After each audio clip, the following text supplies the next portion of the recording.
So, do you think if we saw someone smoking, maybe do you think it's same with eating healthy food? You should grab his hamburger and throw it out and tell him you can't eat it, it's bad for you. That is so smoking. Could you just grab it from him?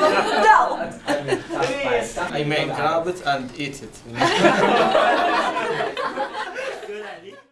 I think using alternative assessments has a lot of benefits because it tests what the students can do with the language, perhaps more accurately than most pen and paper tests. Learning to lead a discussion teaches them what a discussion is, what is the shape of a discussion, teaches them really to anticipate what might come in a discussion.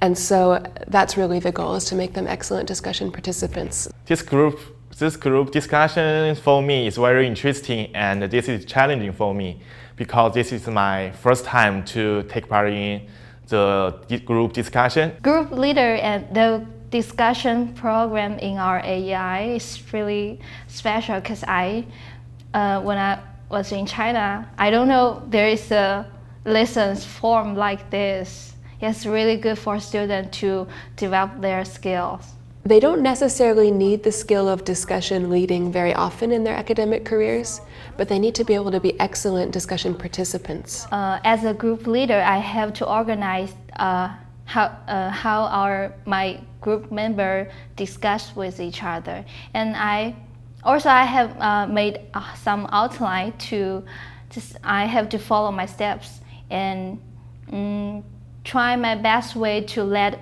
all of the students be speaking.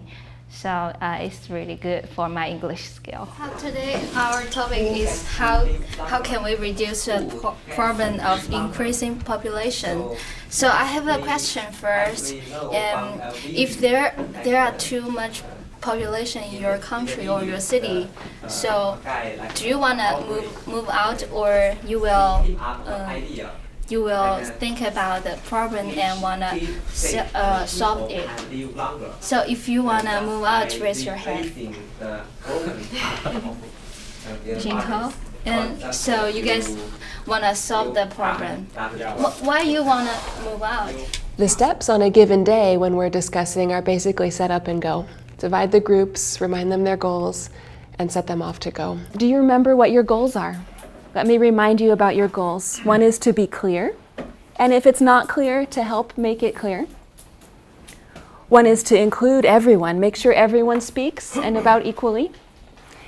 Help people respond to each other, not only to you, and keep track of time. So our next discussion leader is Frank. Frank has his topic. Do you know the time, Frank, right now? Okay, so 15, it's okay if it goes over 15 minutes a little bit, as long as it's less than 20, but it should be at least 15 minutes, okay? Go ahead. Hi everyone. Today our discussion question is, whose fault is it when citizens eat unhealthy food? We've talked a lot about the skills for discussion leading, especially at the beginning of the term. We do some activities where I lead a discussion and students watch what I do and comment on what I do. We do some activities where students work on gambits for discussion participation and discussion leading. And we talk a lot about what the moves are in a conversation, about introducing, about starting with easy questions and moving to deeper and deeper questions. We talk about gathering information, controversial opinions, analysis, and solutions, and moving through those steps of a conversation or discussion. How about you, Heya? Do you agree with Christy? I think companies try to give healthy food because if people stop eating fast food, they can't earn money. Parents should aware their children that fast food is unhealthy for them, and it's hard to stop their children from eating fast food. But they should tell their children this food is unhealthy for you, and you have to limit eating fast food. To tell them the truth. The fast food is unhealthy for you. Yeah, I think this is a good practice for me because really I need to improve my speaking. You know, the speaking is very important category for learning English. So having discussion for a long time in one topic, I think that will improve my speaking. I assessed this activity with a rubric. The rubric basically covers the same things I mentioned about the goals. It asks about how was the topic introduced, was the discussion leader clear, was everyone included, how was the interaction among participants in the group, and about time management and the conclusion. Yes, we have this policy in China. So you guys are Chinese, right? So do you think this policy is good for our population problem, to solve this population? I know they have the right to have as many as children they want. I think this policy has too many effects, both positive as well as negative. I assess it basically by listening and making notes and then coming back and assessing at the end, and also using the peer assessments that the students fill out. Okay, everybody, I have a little feedback form for Abby. It's not like grading, but it helps me see what your experience was of the discussion.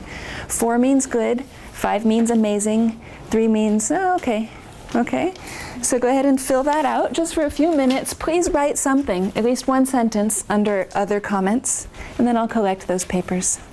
I use peer assessment for a few reasons. One is that it simply helps me to assess more accurately. One challenge for me in this activity is that I need to have 2 groups discussing at once. So of course I'm 100% on listening to 2 things at once and taking notes on 2 things at once. But then I get to look at the assessments that the peers have given each other and kind of complement my own assessment and my own noticing with that information.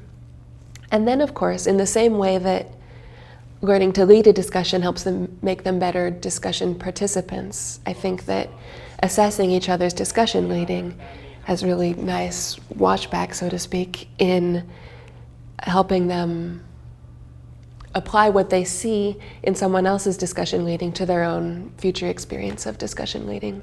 You know, I just learn, from the group leaders, how to lead a discussion like that. Actually, they did well, yeah, and that will help me in the same when I lead the discussion. It can be challenging to use peer assessment because you have to take with a grain of salt what the peers say. When I see one that just says 5, 5, 5, 5, 5, good job, I think, okay, well that person was probably happy and that person is maybe not doing the best job of peer assessing. So there's some training that needs to happen for quality peer assessment. Some clarification or norming, if you will, even though it's norming light for the students, but just saying what is a 5, what is a 4, what is a 3. A 5 is amazing, a 4 is really good. You can give your classmates 4s. That shows they're really good, and you can show where they were wonderful and where they were good and where they were a little bit good, So encouraging them to give some differentiation within the categories. Because I just saw many students give me some recommendation is really good because I cannot focus on my mistake. So they give me the recommendation I can improve, focus on the problem, and I cannot see it. This is useful because different people can focus your different parts. For example, my pronunciation is not good, so a lot of students tell me you should improve your pronunciation, and the other thing I should enrich my vocabulary. So this is all useful for me. That I can learn from good students, not only from the instructors. Sometimes I get a new vocabulary from them. Also, I know new skills from other students. I think so. I always learn from good students. Grading tests can be really easy, depending on the test, right? Grading, discussion leading, or other kinds of alternative assessments can be really hard depending on how you do it, but I think it doesn't have to be really hard. I think that if the rubric is clear and simple, and then it can be easy. And of course, it's a process of making the rubric clearer and simpler and getting to exactly what I want. Concluded, the cooking way and the number of the nutrition are the main points that we determine what kind of food that we can eat. So most of you guys think that the the tasty and the healthy are, we need to both focus on it. So that's all. Thank you. Basically, English is a tool that they're going to use to communicate, to acquire knowledge, and so on. So we want to test their ability to use the tool, not their kind of declarative knowledge about the tool, right? So I think alternative assessments are more suited for testing their ability to really make use of English to communicate. I think language is a skill. It's not really like a kind of knowledge. And if this is a skill, we have to practice it and practice in our life, in our activity, everything.